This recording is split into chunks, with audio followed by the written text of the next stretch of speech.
नमस्कार दर्शक बंधु शुभ सकाळ। आज हूँ जुलाई मास 31 तारिख शुक्रवार। चलतु नजर पकाइबा आज दिन राज्य और देश विदेशर 20टी गुरुत्वपूर्ण खबर उपरे।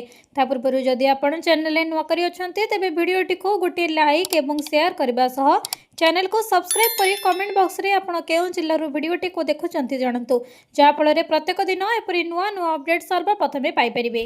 आज प्रथम खबर, सुभद्रा पंचम किस्ती टंका केबे आसीबो नोट करंतु तारीख एमाने पाइबे 25,000 टंका। राज्य सरकार फ्लैग स्कीम सुभद्रा योजना रे चतुर्थ किस्ती टंका हिताधिकारी मानकर खाता को आसी सारी। 4टी किस्ती रे मोट 20,000 टंका पाई सारी 1 कोटी रु अधिक हिताधिकारी। एबे पंचम किस्ती को अपेक्षा करिसेंती महिला। आसंतो अगस्ट 28 तारिख रे राखी पूर्णिमा अवसर में सुभद्रा योजनार पंचम किस्ती वितरण को सुचारू रूपे संपन्न करने उद्देश्य उपमुख्यमंत्री अध्यक्षतार एक उच्चस्तरीय प्रस्तुति समीक्षा बैठक हो सारी। राज्य सरकार फ्लैग स्कीम सुभद्रा योजना रे चतुर्थ किस्ती टंका हिताधिकारी मानकर खाता को आसी सारी। 4टी किस्ती रे मोट 20,000 टंका पाई सारी 1 कोटी रु अधिक हिताधिकारी। से भली चतुर्थ किस्ती पाई नथिबा 1 लाख रु अधिक महिला खाता को वेरिफिकेशन पर गत मे 4 तारिख रे आसी सुभद्रा टंका। एबे पंचम किस्ती को अपेक्षा करछंती महिला। वर्ष को 2टी किस्ती रे सुभद्रा टंका पठाउछंती राज्य सरकार। गोटे किस्ती महिला दिवस और अन्यटी राखी पूर्णिमा दिन आसुछि। तेबे आसंता राखी पूर्णिमा रे सुभद्रा योजनार पंचम किस्ती टंका खाता को आसीबो। नुआ करे आवेदन करिथिबा महिला माने एका बेले 5टी किस्ती रे 25,000 टंका पाइबे। परवर्ती खबर, अगस्ट 1 रु एलपीजी नियम रे बड़ परिवर्तन। बुकिंग ठारू आरंभ करी नुआ संजोग पर्यंत बदलिला नियम। नुआ मास आरंभ हेबाकू आ मात्र गोटे दिन बाकी अछि। प्रति मास परि एथर मध्य एलपीजी गैस सिलिंडर और पाइप नेचुरल गैस पीएनजी सहित जड़ित अनेक गुरुत्वपूर्ण नियम विषय रे ध्यान दिया जायछि। एलपीजी सिलिंडर को नहीं आसिला नुआ सूचना। बीपीसीएल नुआ भारत गैस लाइट जीप सेवा आरंभ करिछि। लाइट जीप सेवा हेउछि एक विशेष एलपीजी डेलीवरी व्यवस्था जोंथिरे बड़ गाड़ी परिवर्ते छोट जीप किंबा हालुका वाहन माध्यम रे ग्राहकों पाखकू गैस सिलिंडर पहुंचीबा सेवा केवल मुंबई रे आरंभ करा दैछि। तथापि 15 अगस्त 2026 सुधा 24टी राज्य रे 100टी सहर रे याको आरंभ करबार योजना रहिछि। एलपीजी सिलिंडर सेवा HP Nivea 10 KG LPG cylinder सेवा आरंभ करिसेंती। एही सेवा माध्यम रे ग्राहक माने स्विगी इंस्टामार्ट ऐप रु घरे बसी सहजरे 10 केजी रो एलपीजी सिलिंडर ऑर्डर करि परिबे।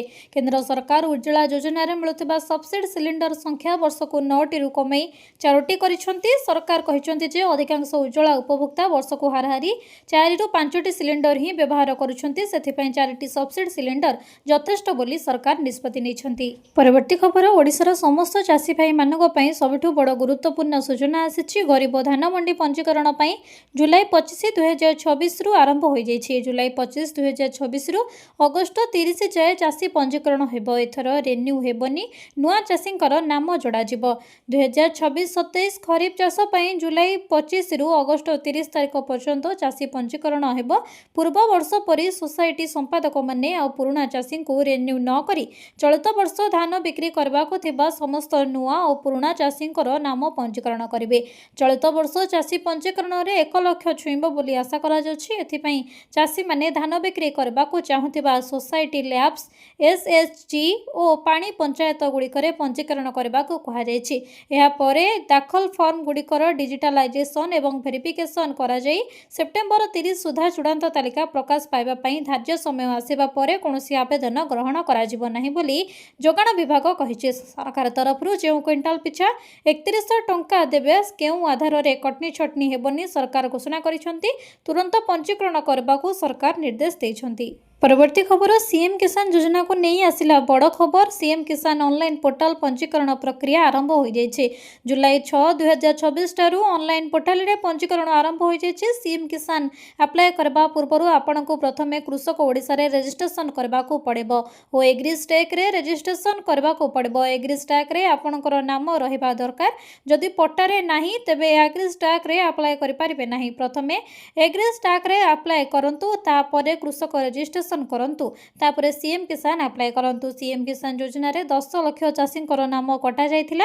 जो चासी मानकर नाम कटि जायतिला सठिक डॉक्यूमेंट देई नूतन आवेदन करी पंजीकरण कराई नियंतु, नचेत परवर्ती किस्ती आसी न पारे। समस्त क्षुद्र और नाममात्र चासींक निमंते एग्रीस्टैक पोर्टल रे पंजीकरण बाध्यतामूलक करा जायछि। वैध राशन कार्ड, आधार और बैंक अकाउंट संयोगीकरण, एकक मोबाइल नंबर, इकेवाईसी निमंते आधार संयोग मोबाइल नंबर, ग्रामांचल भूमिहीन कृषि करिवारक क्षेत्र में जॉब कार्ड और कृषक ओडिशा पोर्टाल रे नाम पंजीकरण अनिवार्य। अधिक सूचना पाई कृषक समृद्धि हेल्पलाइन नंबर 155333 रे जोगाजोग करंतु।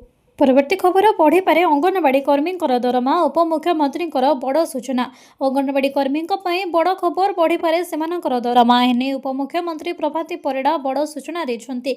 राज्य सरकार ए दिगरे चिंता करुछंती। अंगनवाड़ी कर्मी भूमिका गुरुत्वपूर्ण, तेणु सेमानकर समस्यार समाधान लगी सरकार यत्नवान थिबा उपमुख्यमंत्री प्रभाती परिड़ा कहिसंती। विधानसभा रे सरकार एक बड़ घोषणा करिपारंती बोली श्रीमती प्रभाती परिड़ा कहिसंती। एही घोषणार अंगनवाड़ी कर्मी दरमा वृद्धि संक्रांत होईपारे बोली कहुछि। ब्रह्मपुर निष्ठ विश्वविद्यालय रे आयोजित 2 दिनिया आंचलिक सुभद्रा शक्ति विजन सम्मेलन रे अंगनवाड़ी कर्मी माने उपमुख्यमंत्री को सेमानकर समस्या संपर्क में जणाइथिले। सरकारी मान्यता सह मासिक 18,000 टंका को वृद्धि करबा को दाबी करथिले। तेबे विभिन्न दाबी नहीं बारंबार आंदोलन को ओह्लाइछंती अंगनवाड़ी कर्मी। विधानसभा अधिवेशन रे आसिले हजार हजार संख्यार कर्मी और सहायिका राजरास्ता को आसंती। परवर्ती खबर एथर किसान निधिर किस्ती टंका प्रथम यही चाषी अकाउंट को आसब। चेक करंतु लिस्ट रे आपणकर नाम। देशर अधारू अधिक जनसंख्या एवं भी जीविका कृषि उपर निर्भर करती हेले अनेक चाषी चाषरू यथेष्ट आय करिपारुनाहांती। एहिपरि चाषी मानकु समर्थन करबा पई केंद्र सरकार एवं विभिन्न राज्य सरकार अनेक योजना चलांती। केंद्र सरकार एपरि एक पदक्षेप हेउछि प्रधानमंत्री किसान सम्मान निधि योजना, जहां वार्षिक 6,000 टंका प्रदान करे। एपर्यंत योजना रे 23 टी किस्ती जारी करा जायछि एवं चाषी माने एबे 24तम किस्ती पई अपेक्षा करिसंती। सरकार खूब शीघ्र चाषींकर बैंक अकाउंट को टंका स्थानांतर करबा को प्रस्तुत हेउछंती। एही किस्ती पूर्वरु सरकार किछि नियम कड़ाकड़ी करिसंती। एथर सरकार स्पष्ट करी कहिसंती जे केवल सही चाषी मानकु प्राथमिकता दिया जिवो जो मानकर रेकर्ड संपूर्ण अद्यतन अछि। सर्वप्रथमे एवं सबुठारु जरूरी आवश्यकता हेउछि केवाईसी समाप्ति। एही प्रक्रिया समस्ते करिथिबा चाषी माने प्रथमे किस्ती पाइबे। तालिका रे परवर्ती चाषी माने अछंती जो माने जमी कागज पत्र समाप्त करिसंती अर्थात जमी जांच। तृतीय गुरुत्वपूर्ण कथा हेउछि जे आपणकर बैंक अकाउंट जड़ित समस्त विवरणी जेपरिक आपणकर नाम, आधार नंबर एवं आईएफसी कोड संपूर्ण ठीक हेबा आवश्यक। परवर्ती खबर मासको मिलिबो 2500 टंका रक्षाबंधन रे प्रथम किस्ती। रक्षाबंधन पर्व पूर्व दिल्ली सरकार महिला मानकु एक बड़ उपहार देबाकू जाउछंती। दिल्ली कैबिनेट रे महिलांकर आर्थिक सशक्तिकरण पई लक्ष्मी योजना को मंजूरी मिल दैछंती। एही योजना अनुसार दिल्लीर योग्य महिला मानकर बैंक खाता को प्रति मासरे 2500 टंका सीधा सड़क जमा कराजिबो।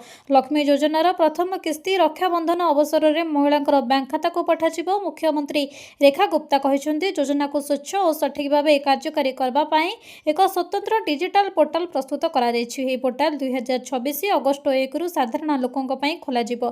कैबिनेट रो अनुमोदन पर वर्तमान एही योजना को कार्यकारी करबा पई प्रस्तुति जोरदार करा दैछि। पोर्टाल आरंभ हेबा परे दिल्लीर महिला माने एथिरे निजर पंजीकरण करें। लक्ष्मी योजना को कैबिनेट रे मंजूरी मिलवा पर दिल्लीर मुख्यमंत्री रेखा गुप्ता निजर खुशी व्यक्त करी कहिसंती आज आम समस्तक पई खुशीर दिन। आज कैबिनेट बैठक में आम दिल्लीर भौणी मानकु दैथिबा प्रतिश्रुति पूर्ण करिछु। परवर्ती खबर भत्ता को नहीं आसिला बड़ अपडेट। बैंक अकाउंट सह आधार लिंक नथिले मिलिबनी भत्ता। जानतु एहार संपूर्ण प्रोसेस।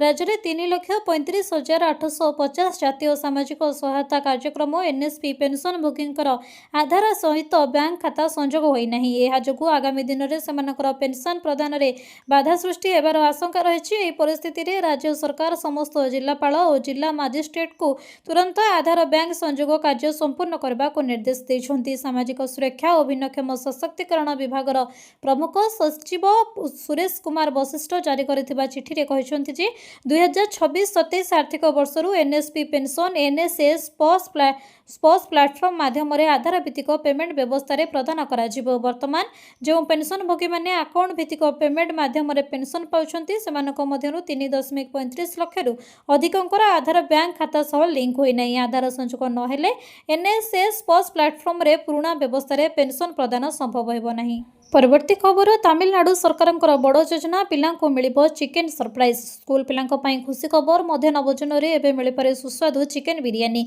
सप्ताह को थरे सरकार स्कूल पिलांक पई थाली रे परसा जीवो गरमा गरम चिकेन बिरियानी। स्कूल पिलांक पई खुशी खबर सप्ताह को थरे मध्याह्न भोजन रे एबे मिलिपारे सुस्वादु चिकेन बिरियानी परसा जीवो गरम गरम चिकेन बिरियानी। एभଳି नुआ योजना उपरे चिंता करुछंती तमिलनाडु सरकार। राज्य रे स्कूल शिक्षा मंत्री राजमोहन मुख्यमंत्री विजय को आगरे ही प्रस्ताव ରଖିଛନ୍ତି। ମନ୍ତ୍ରୀଙ୍କର କହିବା କଥା, ତାମିଲନାଡୁ ସବୁବେଳେ ପିଲାଙ୍କର ପୋଷଣ ଓ ସ୍କୁଲ ଭୋଜନ କ୍ଷେତ୍ରରେ ସାରା ଦେଶକୁ ବାଟ୍ ଦେଖାଇ ଆସିଛି। 1950 ମସିହାରେ ପୂର୍ବତନ ମୁଖ୍ୟମନ୍ତ୍ରୀ କାମରାଜର ପ୍ରଥମ କରି ମିଡ୍ ଡେ ମିଲ୍ ଆରମ୍ଭ କରିଥିଲେ। ପରେ କରୁଣାନିଧି ଏଥିରେ ଅଣ୍ଡା ଯୋଡ଼ିଥିଲେ। MGR ଏହାକୁ ଆହୁରି ସମୃଦ୍ଧ କରିଥିଲେ ଏବଂ ଜୟଲଲିତା ସପ୍ତାହରେ ଥରେ ଅଣ୍ଡା ଦେବାର ବ୍ୟବସ୍ଥା କରିଥିଲେ। ପରେ 2022ରେ DMK ସରକାର ସକାଳ ଜଳଖିଆ ଯୋଜନା ଆରମ୍ଭ କରିଥିଲେ। ତେବେ ସେହି ପରମ୍ପରାକୁ ଆଗକୁ ନେଇ ସପ୍ତାହକୁ ଥରେ ଚିକେନ ବିରିୟାନୀ ଦେବାକୁ ପ୍ରସ୍ତାବ ଦିଆଯାଇଛି। ପରବର୍ତ୍ତୀ ଖବର, ପରିବେଶ ସୁରକ୍ଷା ପାଇଁ ଧାମୀ ସରକାରଙ୍କ ନୂଆ ଯୋଜନା। ଉତ୍ତରାଖଣ୍ଡ ସରକାର ରାଜ୍ୟରେ ସ୍ୱଚ୍ଛ ଓ ସୁରକ୍ଷିତ ଆଧୁନିକ ପରିବହନ ବ୍ୟବସ୍ଥାକୁ ବଢ଼ାଇବା ପାଇଁ ଲଗାତାର ପଦକ୍ଷେପ ନେଉଛନ୍ତି। ଏହି ଲକ୍ଷ୍ୟରେ ଦେହରାଦୁନରେ ଗାଡ଼ି ମାଲିକମାନଙ୍କୁ ଅନୁମୋଦନ ଓ ପ୍ରୋତ୍ସାହନ ରାଶି ବଣ୍ଟନ କରିବା ପାଇଁ ଏକ କାର୍ଯ୍ୟକ୍ରମ ଆୟୋଜିତ କରାଯାଇଥିଲା। ଏଥିରେ ଯୋଗ୍ୟ ଗାଡ଼ି ମାଲିକମାନଙ୍କୁ ଆର୍ଥିକ ସହାୟତା ଦିଆଯାଉଛି, ଯାହାଫଳରେ ସେମାନେ ପରିବେଶ ଅନୁକୂଳ ଯାନ ବ୍ୟବହାର କରିବାକୁ ଉତ୍ସାହିତ ହେବେ। ରାଜ୍ୟ ସରକାରଙ୍କ ମତରେ ନୂତନ ପ୍ରଯୁକ୍ତି ଓ କମ୍ ପ୍ରଦୂଷଣ ସୃଷ୍ଟି କରୁଥିବା ଗାଡ଼ି କିଣିବା ପାଇଁ ଆର୍ଥିକ ସହାୟତା ମିଳିଲେ ଅଧିକ ଲୋକ ଏପରି ଯାନ ବ୍ୟବହାର କରିବେ। ଏହାଦ୍ୱାରା ଲୋକମାନେ ଉପକୃତ ହେବା ସହ ପରିବେଶ ମଧ୍ୟ ସୁରକ୍ଷିତ ରହିବ। କାର୍ଯ୍ୟକ୍ରମରେ ଲାଭାର୍ଥୀଙ୍କୁ ଅନୁଦାନ ଓ ପ୍ରୋତ୍ସାହନ ରାଶି ପ୍ରଦାନ କରାଯାଉଥିଲା। ସରକାର କହିଛନ୍ତି, ଏହି ଯୋଜନାରେ ଆର୍ଥିକ ବୋଝ କମାଇବା ପାଇଁ ପରିବେଶ ଅନୁକୂଳ ପରିବହନକୁ ପ୍ରୋତ୍ସାହନ ଦେବ। ଏହି ଆଧୁନିକ ଯାନ ପ୍ରତି ଲୋକଙ୍କର ଆଗ୍ରହ ବଢ଼ାଇବା ଓ ଭବିଷ୍ୟତରେ ପ୍ରଦୂଷଣ କମାଇବା ସହାୟକ ହେବ। ପରବର୍ତ୍ତୀ ଖବର, ରାସନ କାର୍ଡ ହଜିଗଲେ କ'ଣ କରିବେ ଜାଣନ୍ତୁ, ଏହା କିପରି ଫେରି ପାଇବେ। ରାସନ କାର୍ଡ କେବଳ ସୁଲଭ ଖାଦ୍ୟର ଏକ ଉତ୍ସ ଭାବରେ କାମ କରେ ନାହିଁ, ବରଂ ଜରୁରୀ ପରିଚୟ ପତ୍ର ଭାବେ ମଧ୍ୟ କାମ କରେ। ଯଦି ଆପଣ ନିଜ ରାସନ କାର୍ଡ କିମ୍ବା ଏହାର ନମ୍ବର ହଜାଇ ଦିଅନ୍ତି, ତେବେ ଭୟଭୀତ ହେବାର କୌଣସି ଆବଶ୍ୟକତା ନାହିଁ। ଆପଣ ଆପଣଙ୍କର ମୋବାଇଲ ଫୋନ୍ ବ୍ୟବହାର କରି ଏହାକୁ ସହଜରେ ପାଇପାରିବେ। ଅନଲାଇନରେ ଆପଣଙ୍କର ରାସନ କାର୍ଡ ନମ୍ବର ପାଇବା ପାଇଁ ଆପଣ ରାସନ କାର୍ଡକୁ ଆପଣଙ୍କର ପଞ୍ଜୀକୃତ ମୋବାଇଲ ନମ୍ବର କିମ୍ବା ପରିଚୟ ପତ୍ର ସହ ଲିଙ୍କ କରିବାକୁ ପଡ଼ିବ। ଏହା ବିନା ଡିଜିଟାଲ ରେକର୍ଡ ଦେଖିବା ସମ୍ଭବ ହେବ ନାହିଁ। ଷ୍ଟୋର କିମ୍ବା ଆପ୍ ଷ୍ଟୋରରୁ ମେରା ରାସନ ଆପ୍କୁ ଡାଉନଲୋଡ୍ କରନ୍ତୁ। ଆପ୍ ଖୋଲି ଆଧାର ସିଡିଂ ବିକଳ୍ପ ଉପରେ କ୍ଲିକ୍ କରନ୍ତୁ। ଆପଣଙ୍କର 12 ଅଙ୍କ ବିଶିଷ୍ଟ ପରିଚୟ ନମ୍ବର ପ୍ରବେଶ କରନ୍ତୁ। ଆପଣଙ୍କର ରାସନ କାର୍ଡ ନମ୍ବର ଏବଂ ସମ୍ପୂର୍ଣ୍ଣ ପରିବାର ବିବରଣୀ ସ୍କ୍ରିନରେ ଦେଖାଇବ। ଆପଣଙ୍କର ରାଜ୍ୟରେ ଖାଦ୍ୟ ଏବଂ ନାଗରିକ ଯୋଗାଣ ବିଭାଗ ପୋର୍ଟାଲ ପରିଦର୍ଶନ କରନ୍ତୁ। ଇ ସେବା ବିଭାଗ ଅଧୀନରେ ରାସନ କାର୍ଡର ସ୍ଥିତି ଚୟନ କରନ୍ତୁ। ଆପଣଙ୍କର ବିବରଣୀ ପ୍ରବେଶ କରି ସବମିଟ୍ କରନ୍ତୁ। ଏହାପରେ ଆପଣଙ୍କର ନିଜର ରାସନ କାର୍ଡ ନମ୍ବର ସ୍କ୍ରିନରେ ଦେଖିପାରିବେ। ଯଦି ଆପଣଙ୍କର ଫିଜିକାଲ ରାସନ କାର୍ଡ ହଜିଯାଏ କିମ୍ବା ଚୋରି ହୋଇଯାଏ, ତେବେ ସୁରକ୍ଷା ଦୃଷ୍ଟିରୁ ଭବିଷ୍ୟତରେ ଏହାର ଅପବ୍ୟବହାର ନ କରିବା ପାଇଁ ନିକଟସ୍ଥ ପୋଲିସ ଷ୍ଟେସନରେ ଅଭିଯୋଗ ଦାଖଲ କରନ୍ତୁ। ପରବର୍ତ୍ତୀ ଖବର, ଓଡ଼ିଶାରେ ପୁଣି ମହଙ୍ଗା ମାଡ଼। ଚିନି, ଅଟା, ଡାଲି ଓ ତେଲ ଦର ବଢ଼ିଲା। ଓଡ଼ିଶାରେ ଅତ୍ୟାବଶ୍ୟକୀୟ ସାମଗ୍ରୀର ଦର ବୃଦ୍ଧି ସାଧାରଣ ଲୋକଙ୍କର ଚିନ୍ତା ବଢ଼ାଇଛି। ଚିନି, ଅଟା, ଡାଲି, ଖାଇବା ତେଲ ସମେତ ଦୈନନ୍ଦିନ ବ୍ୟବହାରର ଅନେକ ସାମଗ୍ରୀର ଦାମ ବଢ଼ିଛି। ପୂର୍ବରୁ ପନିପରିବା ଦର ଉଚ୍ଚ ଥିବା ବେଳେ ଏବେ ରାସନ ସାମଗ୍ରୀର ମୂଲ୍ୟ ବୃଦ୍ଧି ଘରୋଇ ବଜେଟ୍ ଉପରେ ଅଧିକ ଚାପ ପକାଉଛି। ବଜାରରେ ଲଗାତାର ବଢ଼ୁଥିବାରୁ ସାଧାରଣ ଲୋକଙ୍କ ପାଇଁ ମାସିକ ଖର୍ଚ୍ଚ ସମ୍ଭାଳିବା କଷ୍ଟକର ହୋଇପଡ଼ିଛି। ବିଶେଷ କରି ଚିନିର ଦାମ ଗତ ଏକ ମାସରେ କିଲୋ ପିଛା 10 ଟଙ୍କାରୁ ଅଧିକ ବଢ଼ିଛି। ମେ ମାସରେ କିଲୋ ପିଛା 40ରୁ 45 ଟଙ୍କାରେ ମିଳୁଥିବା ବେଳେ ଏବେ 55 ଟଙ୍କାରୁ ଅଧିକ ଦରରେ ବିକ୍ରି ହେଉଛି। ଖାଇବା ତେଲ ଦର ମଧ୍ୟ ବେଶ୍ ବୃଦ୍ଧି ପାଇଛି। ରିଫାଇନ ତେଲ ଲିଟର ପିଛା ପ୍ରାୟ 170 ଟଙ୍କା ହୋଇଥିବା ବେଳେ ସୋରିଷ ତେଲ 190 ଟଙ୍କା ଟପି ଯାଇଛି। ଲିଟର ପିଛା 200 ଟଙ୍କା ଅତିକ୍ରମ କରିପାରେ ବୋଲି ଖୁବ୍ ଶୀଘ୍ର ସୋରିଷ ତେଲ କୁହାଯାଉଛି। ଚାଉଳ ଦର ମଧ୍ୟ କିଲୋ ପିଛା ପ୍ରାୟ 15 ଟଙ୍କା ବଢ଼ିଛି। ଅନ୍ୟାନ୍ୟ ରାସନ ସାମଗ୍ରୀର ଦର ମଧ୍ୟ ଧୀରେ ଧୀରେ ବଢ଼ୁଥିବାରୁ ସାଧାରଣ ଲୋକଙ୍କର ମାସିକ ଖର୍ଚ୍ଚ ବଢ଼ିଯାଉଛି। ପରବର୍ତ୍ତୀ ଖବର, ତତ୍କାଳ ଟିକେଟ ବୁକିଂ ହେବ ସହଜ। ଅଗଷ୍ଟ 1ରୁ ଲାଗୁ ହେବ ନୂଆ ଟୋକନ ସିଷ୍ଟମ। ରେଳ ଯାତ୍ରୀଙ୍କ ପାଇଁ ତତ୍କାଳ ଟିକେଟ ବୁକିଂ ପ୍ରକ୍ରିୟା ଆହୁରି ସହଜ ହେବାକୁ ଯାଉଛି। ଅଗଷ୍ଟ 1 ତାରିଖରୁ ରେଳ ରିଜର୍ଭେସନ କାଉଣ୍ଟରରେ ତତ୍କାଳ ଟିକେଟ ବୁକିଂ ପାଇଁ ଏକ ନୂଆ ଟୋକନ ବ୍ୟବସ୍ଥା ଆରମ୍ଭ ହେବ। ଏହାଦ୍ୱାରା ଲମ୍ବା ଲାଇନ କମିବ ଏବଂ ଟିକେଟ ବୁକିଂ ପ୍ରକ୍ରିୟା ଶୀଘ୍ର ହେବ। ପଶ୍ଚିମ କେନ୍ଦ୍ରୀୟ ରେଳବାଇ ପକ୍ଷରୁ ଏହି ନୂଆ ବ୍ୟବସ୍ଥା ଆରମ୍ଭ କରାଯାଇଛି। ଏହା ଅନୁସାରେ ଯାତ୍ରୀମାନେ ନିର୍ଦ୍ଧାରିତ ସମୟରେ ରିଜର୍ଭେସନ କାଉଣ୍ଟରକୁ ଯାଇ ଟୋକନ ନେଇପାରିବେ। ପରେ ନିଜର ଟୋକନ ନମ୍ବର ଆସିଲେ ଆସି ଟିକେଟ ବୁକ୍ କରିପାରିବେ। ଏହାପରେ ତତ୍କାଳ ଟିକେଟ ଖୋଲିବା ପୂର୍ବରୁ ଘଣ୍ଟା ଘଣ୍ଟା ଧରି ଲାଇନରେ ଠିଆ ହେବାକୁ ପଡ଼ିବ ନାହିଁ। ନୂଆ ନିୟମ ଅନୁସାରେ ଏହି ତତ୍କାଳ ଟିକେଟ ପାଇଁ ସକାଳ 8:30ରୁ 9ଟା ମଧ୍ୟରେ ଟୋକନ ଦିଆଯିବ। ସେହିପରି ନନ୍ ଏସି ତତ୍କାଳ ଟିକେଟ ପାଇଁ ସକାଳ 9ଟାରୁ 9:30 ପର୍ଯ୍ୟନ୍ତ ଟୋକନ ବଣ୍ଟନ କରାଯିବ। ପରବର୍ତ୍ତୀ ଖବର, ପିଏମ୍ ଆବାସ ଯୋଜନାର ଗ୍ରାମୀଣ ଚୂଡ଼ାନ୍ତ ହିତାଧିକାରୀଙ୍କର ତାଲିକା ପ୍ରକାଶ ପାଇଛି। ଏଭଳି ଯାଞ୍ଚ କରନ୍ତୁ ନିଜର ନାମ। ପ୍ରଧାନମନ୍ତ୍ରୀ ଆବାସ ଯୋଜନା ଗ୍ରାମୀଣ 2026 ପାଇଁ ନୂତନ ଚୂଡ଼ାନ୍ତ ହିତାଧିକାରୀମାନଙ୍କର ତାଲିକା ପ୍ରକାଶ ପାଇଛି। ଦେଶରେ ଗରିବ ଏବଂ ବାସହୀନ ପରିବାରରୁ ପକ୍କା ଘର ଯୋଗାଇ ଦେବା ଉଦ୍ଦେଶ୍ୟରେ କେନ୍ଦ୍ର ସରକାରଙ୍କ ପକ୍ଷରୁ ଏହି ଯୋଜନା ନୂତନ ତାଲିକା କରାଯାଇଛି। ଯେଉଁମାନେ ଏହି ଗ୍ରାମୀଣ ଆବାସ ଯୋଜନା ପାଇଁ ପୂର୍ବରୁ ଆବେଦନ କରିଥିଲେ, ସେମାନେ ବର୍ତ୍ତମାନ ସରକାରୀ ପୋର୍ଟାଲ ଯାଇ ନିଜର ନାମ ତାଲିକାରେ ଯାଞ୍ଚ କରିପାରିବେ। ଆବେଦନ ଆବେଦନକାରୀମାନେ ଅଫିସିଆଲ ୱେବସାଇଟକୁ ଯାଇ ନିଜର ରାଜ୍ୟ, ଜିଲ୍ଲା, ବ୍ଲକ ଏବଂ ଗ୍ରାମ ପଞ୍ଚାୟତ ଚୟନ କରି ସହଜରେ ଏହି ତାଲିକା ଦେଖିପାରିବେ। ଏହି ନୂଆ ତାଲିକାର ସ୍ଥାନ ପାଉଥିବା ଯୋଗ୍ୟ ହିତାଧିକାରୀମାନଙ୍କୁ ସିଧାସଳଖ ଆର୍ଥିକ ସହାୟତା ପ୍ରଦାନ କରାଯିବ। ଗ୍ରାମାଞ୍ଚଳର ବହୁ ପରିବାର ଏହି ଯୋଜନା ମାଧ୍ୟମରେ ନିଜର ପକ୍କା ଘର ସ୍ୱପ୍ନ ପୂରଣ କରିପାରିବେ ବୋଲି ପ୍ରଶାସନ ପକ୍ଷରୁ କୁହାଯାଇଛି। ପରବର୍ତ୍ତୀ ଖବର, ଗ୍ୟାସ୍ ସିଲିଣ୍ଡରରେ 700 ଟଙ୍କାର ସବସିଡି ସଂସଦରେ ସରକାରଙ୍କ ବଡ଼ ଖୁଲାସା। ଜାଣନ୍ତୁ ଆଜିର ରେଟ୍। ସରକାର ଗୁରୁବାର ଦିନ ସୂଚନା ଦେଇଛନ୍ତି ଯେ ଚଳିତ ବର୍ଷ ଜୁନ୍ ମାସରେ ପଶ୍ଚିମ ଏସିଆର ସଙ୍କଟ କାରଣରୁ ଆନ୍ତର୍ଜାତୀୟ ବଜାରରେ ଏଲ୍ପିଜିର ଦାମ ବ୍ୟାପକ ଭାବେ ବଢ଼ିଥିଲେ ମଧ୍ୟ 14.2 କିଲୋଗ୍ରାମ ଘରୋଇ ଏଲ୍ପିଜି ସିଲିଣ୍ଡର ଉପରେ 700 ଟଙ୍କାରୁ ଅଧିକ ପରୋକ୍ଷ ସବସିଡି ଦିଆଯାଉଥିଲା। ଏହା ଫଳରେ ଗ୍ରାହକମାନଙ୍କ ପାଇଁ ଖୁଚୁରା ଦର ସୁଲଭ ରହିଥିଲା।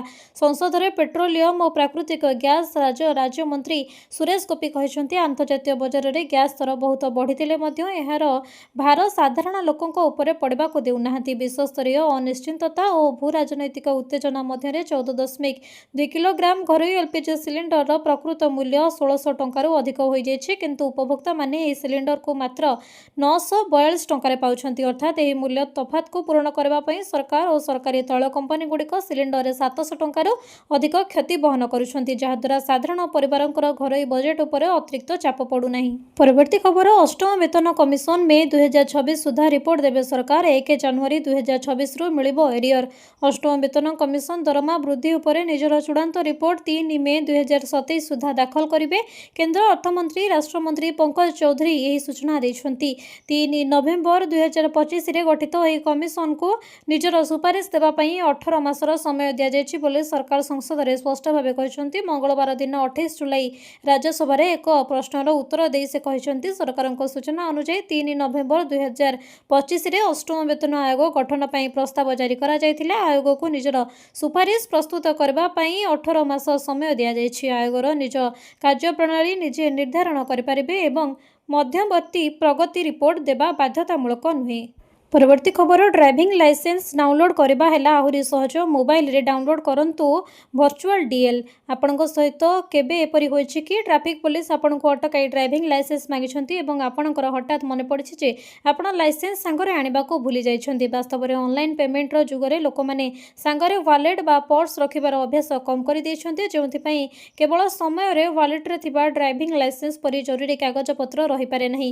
ଏଭଳି ପରିସ୍ଥିତିରେ ଭର୍ଚୁଆଲ ଡ୍ରାଇଭିଂ ଲାଇସେନ୍ସ ଆପଣଙ୍କର ବହୁତ କାମରେ ଆସିଥାଏ। ଆପଣ ବହୁତ ସହଜରେ 2ଟି ସରକାରୀ ଆପ୍ରେ ସହାୟତାରେ ଫୋନର ଲାଇସେନ୍ସକୁ ଭର୍ଚୁଆଲ ଭାବରେ ସଂରକ୍ଷଣ କରିପାରିବେ, ଯାହାକି ଆଇନଗତ ଭାବେ ସମ୍ପୂର୍ଣ୍ଣ ରୂପେ ଗ୍ରହଣୀୟ ଅଟେ। ଏହି ସରକାରୀ ଆପ୍ଗୁଡ଼ିକ ଷ୍ଟୋର ଥିବା ଲାଇସେନ୍ସକୁ ଆପଣ ଟ୍ରାଫିକ୍ ପୋଲିସ ଓ ଅନ୍ୟାନ୍ୟ ସ୍ଥାନରେ ମଧ୍ୟ ଦେଖାଇ ପାରିବେ। ଏହି ଆପ୍ଗୁଡ଼ିକ ମଧ୍ୟରେ ନେକ୍ସଟ ଜେନ୍, ଏମ୍ ପରିବହନ ଏବଂ ଡିଜିଲକର ଆପ୍ ସାମିଲ ରହିଛି। ଆସନ୍ତୁ ସେହି ଷ୍ଟେପ୍ଗୁଡ଼ିକ ବିଷୟରେ ଜାଣିବା, ଯାହାକୁ ଅନୁସରଣ କରି ଆପଣ ନିଜ ଫୋନରେ ସର୍ବଦା ଭର୍ଚୁଆଲ ଡ୍ରାଇଭିଂ ଲାଇସେନ୍ସ ସଂରକ୍ଷଣ କରିପାରିବେ।